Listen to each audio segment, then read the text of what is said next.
EBS의 컨텐츠는 타 지상파 방송사와 다른 차별화된 특성을 갖고 있습니다. 지식 컨텐츠이고 사실은 예능이라든지 드라마에 비하면 굉장히 생명주기가 긴 컨텐츠라고 할 수 있습니다. 기존의 EBS는 타 방송사와 마찬가지로 방송된 컨텐츠를 유통을 시키고 있었습니다. 저 1년 예산의 한 10% 정도의 매출이 디지털 컨텐츠를 유통한 부분에서 수익을 거뒀습니다. 그런데 방송하고 난 다음에 방송 컨텐츠를 디지털화 해가지고 통으로 유통시키는 데는 더 이상 매출이 안 올라가는 한계 상황이 있더라고요. 그래서 저희가 그런 한계를 극복하기 위해서 EBS 클립뱅크 사업을 저희가 시작했습니다. 저희가 이 클립뱅크 사업을 하게 된 것은 방송과 서비스 플랫폼 자체가 워낙 빠르게 분할을 하고 있다 보니까 이 안에서 지상파 방송 사업자로서의 새로운 서비스 모델을 고민해야 되겠다라는 차원에서 시작하게 됐고요. 또 스마트 미디어가 급격하게 저희 일상에서의 소비 도구로서 빠르게 발전을 하고 있습니다. 이 스마트 미디어는 TV 스크린하고 다른 여러 가지 다른 소비의 패턴을 갖고 있는데 영상을 소비하는 거기에 맞는 역시 서비스가 필요로 했고요.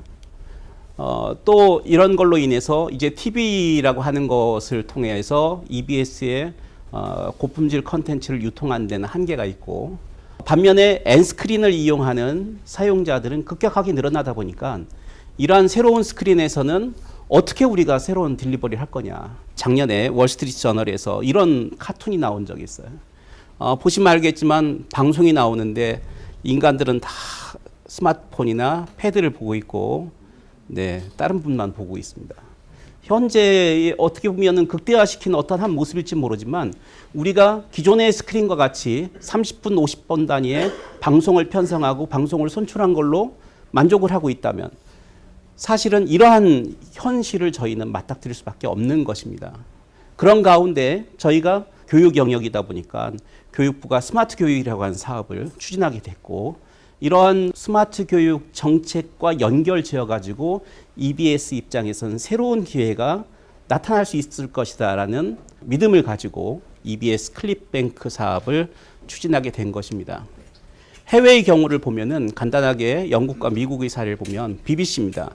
BBC는 일찌감치부터 BBC 모션 갤러리라는 걸 통해서 푸티지 영상들, 대개 BBC에 많은 예산이 투입된 다큐멘터리라든지 방송 프로그램에 아주 귀한 장면 하나, 아주 짧은 30초 이내의 영상들을 글로벌리 판매되는 플랫폼을 갖고 있었는데 작년에 이것을 모션 갤러리를 게티 이미지를 통해 가지고 글로벌 마켓은 글로벌 전문가한테 맡겨서 위탁한 형태로 운영은 바뀌었지만 어찌됐든 간에 자국 내 고품질 영상들을 글로벌리 유통할 수 있는 이런 마켓을 갖고 있고요. 최근에 BBC 월드와이드 러닝이라는 새로운 서비스를 런칭해서 전 세계적으로 디지털 교과서가 활성화되기 때문에 디지털 교과서에서 BBC의 영상들이 많이 팔릴 수 있는 이런 새로운 서비스를 BBC 월드와이드 자회사를 통해 가지고 운영을 하고 있습니다. BBC 모션 갤러리 같은 경우는 작년도 매출이 한 250억 정도 됐다고 합니다. 전 세계 매출이요. 디스커버리 채널입니다. 디스커버리 채널 같은 경우는 일찍부터 디스커버리 에듀케이션이라고 하는 디스커버리 채널에서의 고품질 다큐멘터리들을 모아가지고 교육적인 목적에서 유통이 될 수 있도록 하는 구조를 갖고 있습니다. 그래서 디스커버리 에듀케이션은 디스커버리 직접 미국 전역의 70% 이상의 학교에다가 영상들이 활용될 수 있도록 풀 영상 내지는 클립형 영상들을 다양한 메타데이터를 붙여가지고 서비스를 하고 있고요. 글로벌리는 T3 미디어에 디스커버리의 전용 사이트를 만들어 놓고 유통을 시키고 있는 이런 구조를 갖고 있습니다. 이런 걸 통해서 보면 글로벌 방송사들의 경우에는 방송에서 멈추는 것이 아니라 이미 2000년대 초반부터 시작해가지고 중반부터 시작해가지고 해외 마켓이라든지 아니면 특화된 교육 시장과 같은 특화된 시장을 유통을 활성화시키기 위한 방법들을 적용을 이미 하고 있었다라는 것을 할 수 있습니다. EBS는 보신 바와 같이 굉장히 다양한 형태의 서비스를 이루어지고 있습니다. 다 아시는 지상파 TV뿐만 아니라 책 읽어주는 라디오로 특화한 라디오라든지 위성 채널이라든지 또 2000년 초반부터 저희가 인터넷 사이트를 통해서 다양한 교육 서비스를 제공하고 있고요. 모바일 서비스 사실은 국내 방송사들보다 먼저 시작해가지고 다양한 형태의 서비스를 제공을 하고 있습니다. 보시는 바와 같이 EBS의 컨텐츠들은 굉장히 다양합니다. 유아 컨텐츠부터 시작해서 초중학 컨텐츠, 평생교육 컨텐츠까지 다양한 컨텐츠들을 기존의 컨텐츠들을 그대로 30분, 50분 단위에 60분 단위에 풀 영상 상태로 유통시키는 데는 한계가 있을 수밖에 없습니다. 왜냐하면 새로운 스마트 사회에서 모바일 디바이스를 활용한 소비 패턴이 늘어나면 늘어날수록 사실은 그 잠깐 짜투리 시간에 이용하는데 60분짜리 다큐멘터리를 본다는 건 참 쉽지 않은 일입니다. 또 디지털 교과서 같은 새로운 영역이 만들어지는데 거기에 다큐멘터리를 통으로 집어넣을 이유가 없습니다. 영상에서 아주 특화되어 있는 장면이라든지 주제 단위로 유통이 될 수밖에 없죠. 그래서 EBS가 클립뱅크라고 하는 서비스를 고민하게 된 것입니다.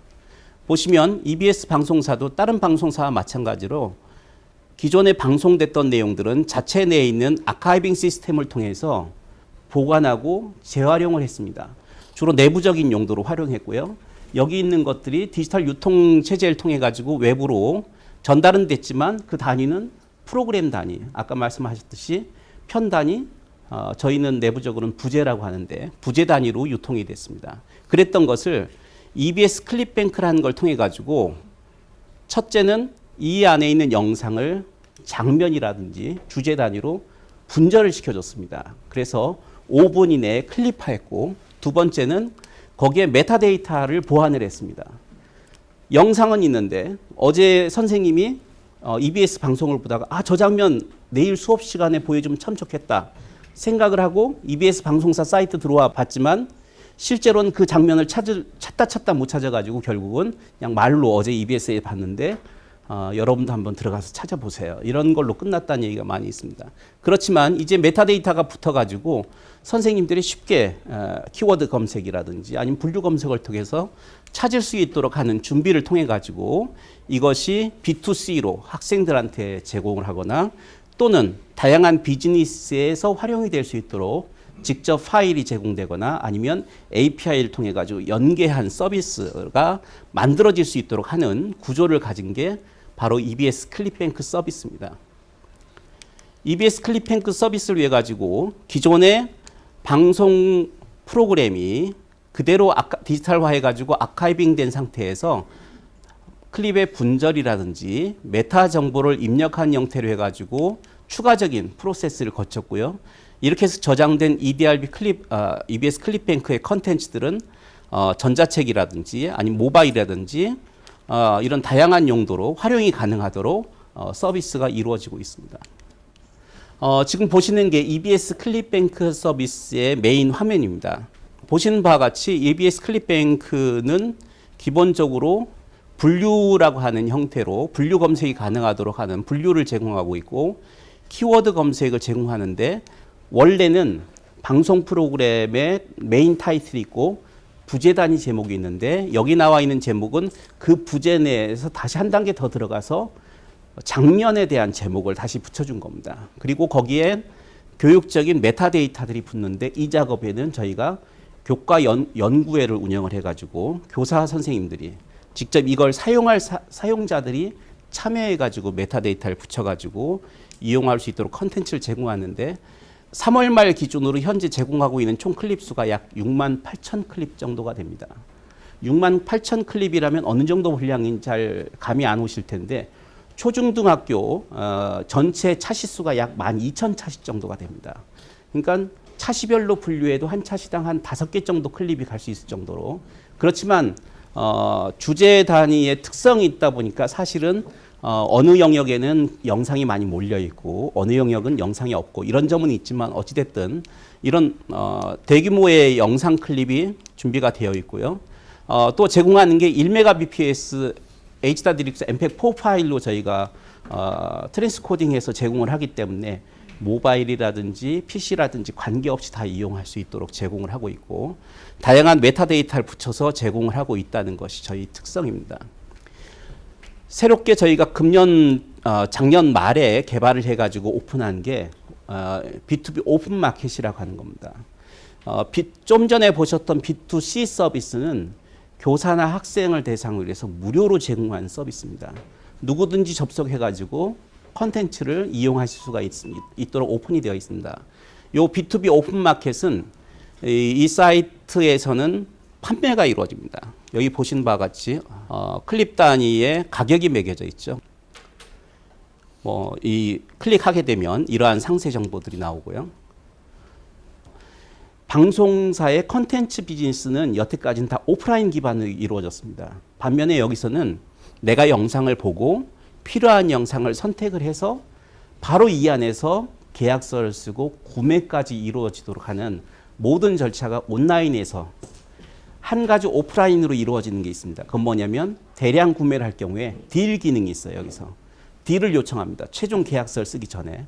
그럴 경우에는 딜 기능을 하게 되면 관리자한테 이메일이 가가지고 그 딜에 대한 조건이 맞는지를 확인해서 금액을 조정하는 단계만 오프라인으로 이루어지고 그것도 일정 금액 이하일 경우에는 그냥 정가 그대로 진행된다든지 물론 이 안에서도 프로모션 같은 걸 통해 가지고 이런 패키지 상품 같은 것도 만든다든지 이런 식으로 하는 구조로 되어 있고 이 B2B 오픈 마켓의 경우에는 CP로 다른 기업이 참여할 수 있도록 개방이 되어 있습니다. CP 등록을 하게 되면 누구든지 상품을 올릴 수 있도록 하는 마켓 구조를 갖고 있습니다.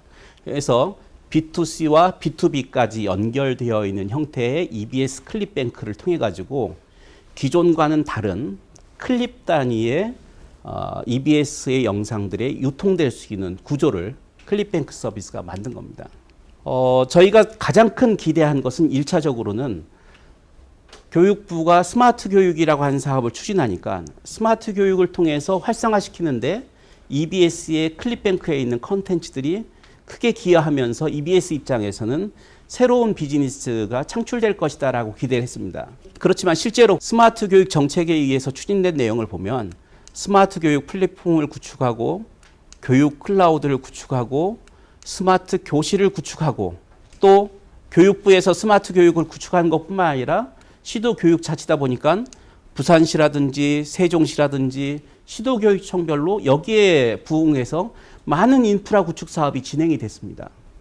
근데 이건 어디까지나 인프라 구축하는데 모든 예산이 들어가고 있는 겁니다. 반면에 컨텐츠라고 하는 영역에서 서체경 교과서를 넘어가지고 디지털 교과서가 사용될 수 있도록 하는 환경의 변화인데 이러한 형태의 개념을 갖는다는 디지털 교과서 이런 모양을 갖는다는 디지털 교과서가 실제로 만들어지고 보급될 수 있는 컨텐츠 유통이 활성화될 수 있는 여건은 됐느냐라면은 그건 참 문제라는 겁니다. 작년도에 검정 심사를 통해서 현재 중학교와 초등학교에 디지털 교과서가 시범적으로 들어가 있고 그 들어간 교과서를 개발한 단계에서 교육부가 개발에 대한 보상으로 한 책당 약 1억 4천만 원 정도씩을 보상을 해줘서 신문에도 났을 겁니다.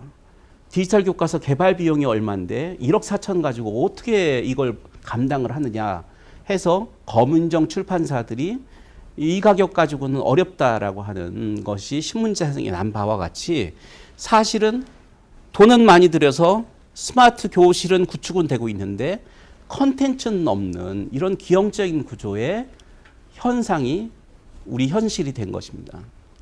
교육부가 스마트 교육을 추진하면서 제일 먼저 하기 시작한 것이 뭐냐면 교육기부라고 하는 것을 활성화시키는 사업을 했습니다.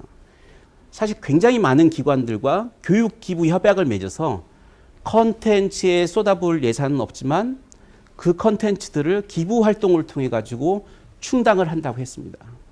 그렇지만 그 결과는 앞서 신문에 나온 것처럼 컨텐츠가 없다라는 겁니다. 그럴 수밖에 없겠죠. 교육부의 한 해 교육 예산이 약 54조 정도 됩니다. 그 중에서 초중등하고 유아교육 예산이 약 41조 정도가 됩니다. 그런데 컨텐츠에 드릴 예산은 없다고 합니다. 예를 들어서 지금 초중등학교에서 사용하는 교과서하고 참고서, 문제집 시장에 시장 규모가 어느 정도 되냐면 2012년 기준으로 약 2조 5천억 정도가 됩니다. 지금은 아마 더 커졌을 거예요. 왜냐하면 요 근래에 교과서 가격이 현실화되고 있고 그걸로 인해 가지고 규모는 더 커졌을 걸로 생각되는데, 사실 EBS가 처음 EBS 클립뱅크 사업을 하면서 기대했던 바는 이제 서체경 교과서에서 디지털 교과서로 전환이 되기 때문에 2조 5천억이라고 하는 서체경 교과서 시장이, 서체경 시장이 예를 들어서 10%만 컨텐츠가 활성화될 수 있는 영역으로 바뀐다고 해도 약 2,500억 정도의 컨텐츠 시장이 새로 만들어지는 겁니다. 근데 현실적으로는 교과서 하나에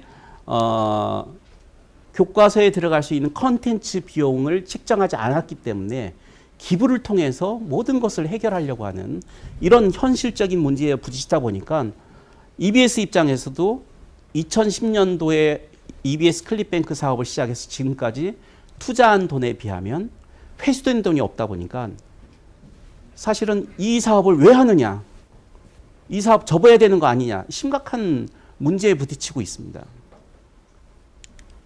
작년도에 저희가 그 방송산업 시태조사 보고서에서 지상파 방송사의 방송 콘텐츠 제작 비용을 한번 조사를 해봤습니다. 여긴 보신 바와 같이 방송 콘텐츠 제작 비용은 KBS가 약 3,600억 정도 되고 SBS가 비슷한 것 같아요. 한 3,600억. MBC가 좀 적어가지고 한 2,800억 정도 되네요. 보신 바와 같이 이 지상파 방송사의 컨텐츠라고 하는 것은 막대한 예산을 투입해서 만들어진 시장입니다. 돈이 없는 EBS조차도 한 해에 방송 프로그램을 제작하는데 약 400억 정도를 투입합니다. 이런 컨텐츠들이 경쟁에 의해 가지고 나름대로 합리적인 가격에서 유통될 수 있는 시장이 만들어져서 다양한 컨텐츠나 소프트웨어의 리소스로 활용이 된다면 컨텐츠 사업 전체가 업그레이드 되는데도 굉장히 중요할 것이고, 아까 말씀하신 것처럼 현재는 통 컨텐츠 단위로 유통이 되고 아주 특이한 몇몇 프로그램만 포맷이 수출되고 있는 이런 현상에서 이 안에 있는 한국적인 영상이라든지 아주 소중한 영상들이 분절되어 가지고 유통이 될 수 있도록 국내뿐만 아니라 국외로 유통될 수 있는 이런 우물이 만들어진다면 그건 분명히 산업적으로도 큰 의미가 있을 거다. 이런 시사점을 갖고 있지만 이런 부분에 있어서 가장 어려운 부분은 과연 정책이 이런 부분이 가능하도록 장을 열어줄 수 있을 것이냐, 아니면 그 장을 열려고 하는 것을 정책이 막는 건 아니냐, 이런 고민을 하면서 제 간단한 발표를 마치도록 하겠습니다. 감사합니다.